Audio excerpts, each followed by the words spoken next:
একজন সাক্ষী যার ভাইকে হত্যা করা হয়েছে, যার ভাইকে ৭১ সালে সাইদি সাহেব হত্যা করেছেন মর্মে অভিযোগ এসেছে, তিনি এসেছেন সাক্ষ্য দিতে যে আমার ভাইকে উনি হত্যা করেননি, আমার ভাইকে যে হত্যা করেছে সেটা বলার জন্য উনি ট্রাইব্যুনালের গেটে এসেছেন। সেখান থেকে তাকে কিডন্যাপ করে নিয়ে যাওয়া হলো। ডিফেন্স টিমের গাড়ির মধ্য থেকে কিডন্যাপ করে নিয়ে যাওয়া হলো, যে সেখানে সিসি ক্যামেরা ছিল। তখন কোর্ট চলমান, এজলাসে বিচারপতি বসা আছেন। এই সময়ে বিচারপতির কাছে গিয়ে বলা হলো যে আপনার কোর্ট প্রিমিসেসে, যেটা আপনার এখতিয়ারভুক্ত, সেখান থেকে এই মামলার একজন সাক্ষীকে কিডন্যাপ করে নিয়ে যাওয়া হয়েছে আইন শৃঙ্খলা বাহিনীর মাধ্যমে। সিসিটিভি ফুটেজ আছে, আপনি এটা একটু দেখেন। উনি দেখলেন না, উনি কোনো অ্যান্সার দিলেন না।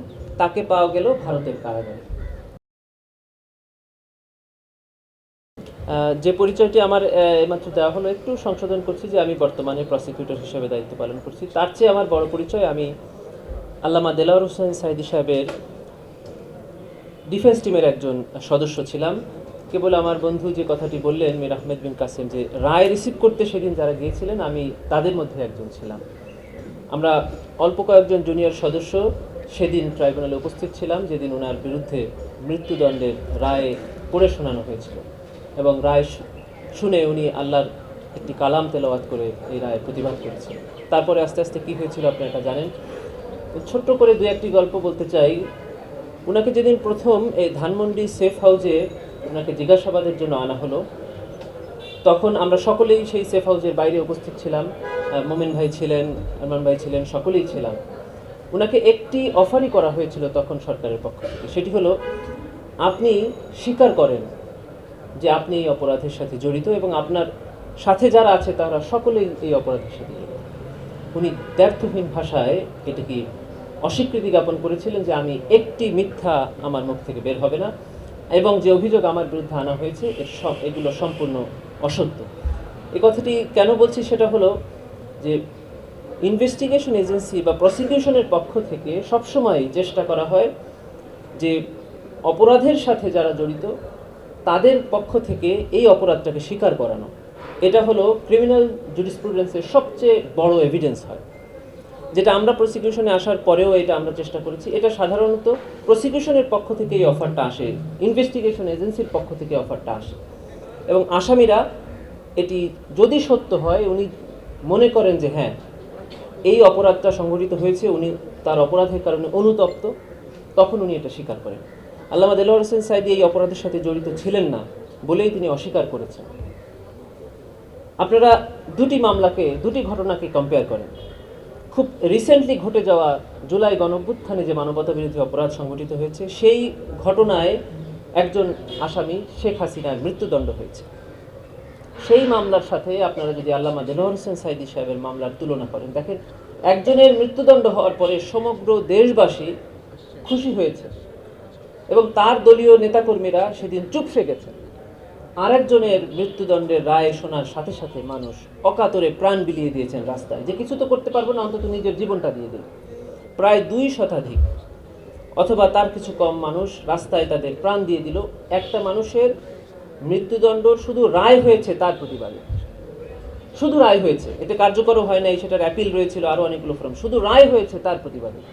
কতটুকু জনপ্রিয়, কতখানি অবিচার হয়েছিল বলে মর্মে মানুষের কাছে প্রতীয়মান হয়েছে।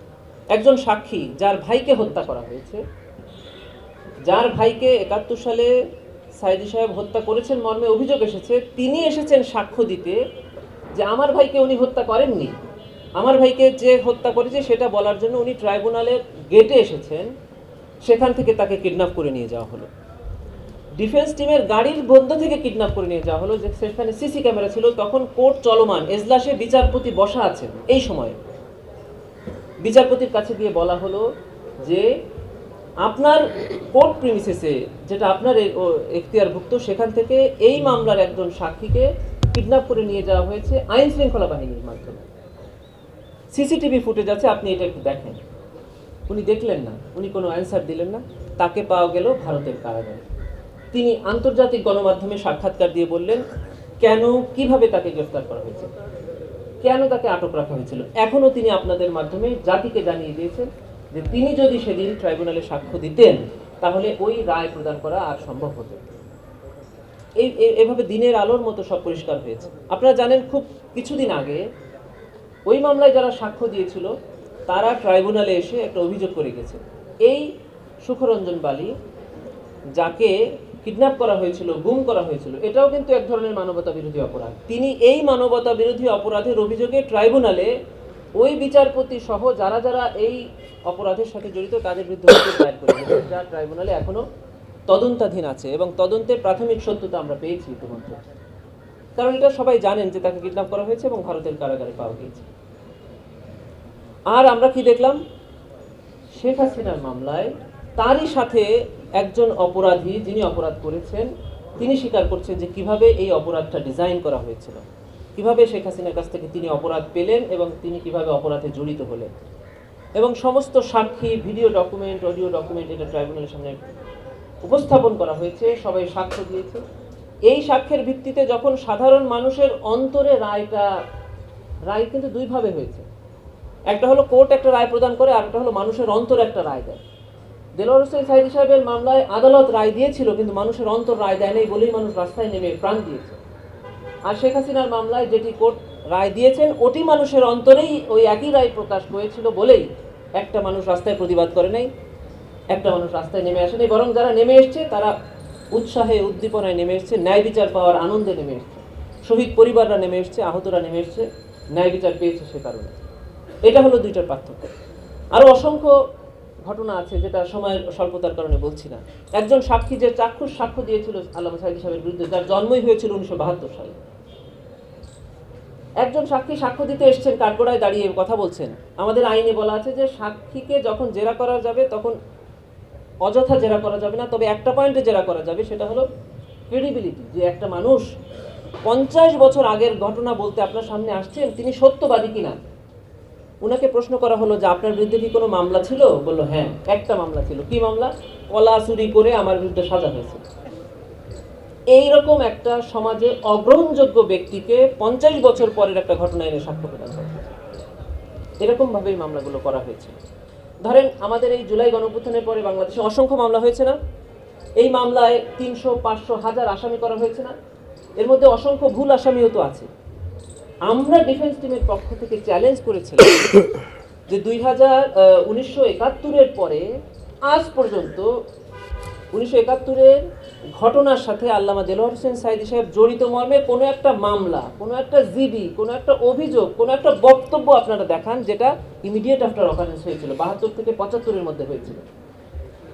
অন্তত একটা মামলায় 500 আসামি, তার মধ্যে একটা নাম্বার, ওনার 500তম নাম্বারে ওনার নামটা ছিল, এরকম একটা ঘটনা দেখাতে পারেনি, একটা জিডিও দেখাতে পারেনি, যেটা আমরা এখন হলে পারবো। 10,000 স্বাধীনতা বিরোধী রাজাকারের তালিকা প্রকাশ করা হয়েছিল 2015-16 সালের দিকে। আপনারা জানেন যে সেটা ছাপানো হয়েছিল সরকারি নথি থেকে, যে যাদের বিরুদ্ধে ওই সময় মামলা হয়েছিল, অভিযোগ আনা হয়েছিল, তারা যেন এই মামলার এই ঘটনা জানে। আপনারা জানেন যে সেই সময়ের চিফ প্রসিকিউটরের নাম সেই রাজাকারের তালিকায় ছিল। একদিন জজ সাহেবরা হাসি করে বলছিলেন যে ট্রাইব্যুনালে যখন মামলার তালিকা আসে তখন লেখা হয় যে চিফ প্রসিকিউটর ভার্সেস আল্লামা দেলোয়ার হোসেন সাঈদী, অথবা যে কোনো রাজাকারের নাম লিখে বলা হয় চিফ প্রসিকিউটর বনাম রাজাকার। তো যখন চিফ প্রসিকিউটরের নামই রাজাকারের তালিকায় আসলো, তখন একজন জজ সাহেব বলছেন যে এখানে লেখা উচিত ছিল যে রাজাকার বনাম রাজাকার। সেরকম একটি ট্রাইব্যুনাল আমরা দেখেছি। এখন আপনাদের একটা প্রশ্নের উত্তর দিয়ে আমি শেষ করবো, সেটা হলো যে ওই ট্রাইব্যুনালের সাথে এই ট্রাইব্যুনালের পার্থক্যটা কি? একটাই কথা, সেটা হলো 2024-এর গণঅভ্যুত্থানের পরে সেই ট্রাইব্যুনালের আইনকে আমরা সংশোধন করে ইন্টারন্যাশনাল স্ট্যান্ডার্ডে নিয়ে এসেছি। সেই সময় ট্রাইব্যুনালের আইনে পরিষ্কার করে বলা ছিল যে এটা বাংলাদেশের ডোমেস্টিক ট্রাইব্যুনাল, মানে অভ্যন্তরীণ ট্রাইব্যুনাল, এখানে আন্তর্জাতিক আইনের কোনো প্রযোজ্যতা নেই এবং প্রয়োজন নেই।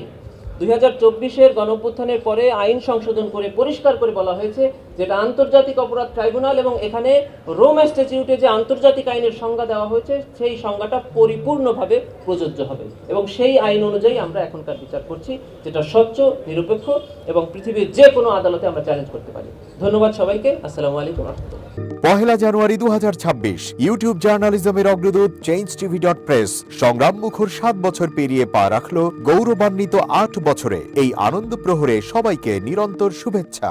আমি নিজেকে ধন্যবাদ মনে করি, আমি সৌভাগ্যবান চেঞ্জ টিভির পক্ষ থেকে আমার সাক্ষাৎকার নেওয়ার জন্য তারা আসছেন।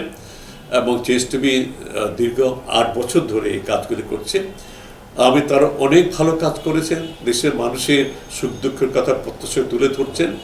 আমার আশা থাকবে চেঞ্জ টিভি সামনের দিকে উত্তরোত্তর আরো সমৃদ্ধ হবে।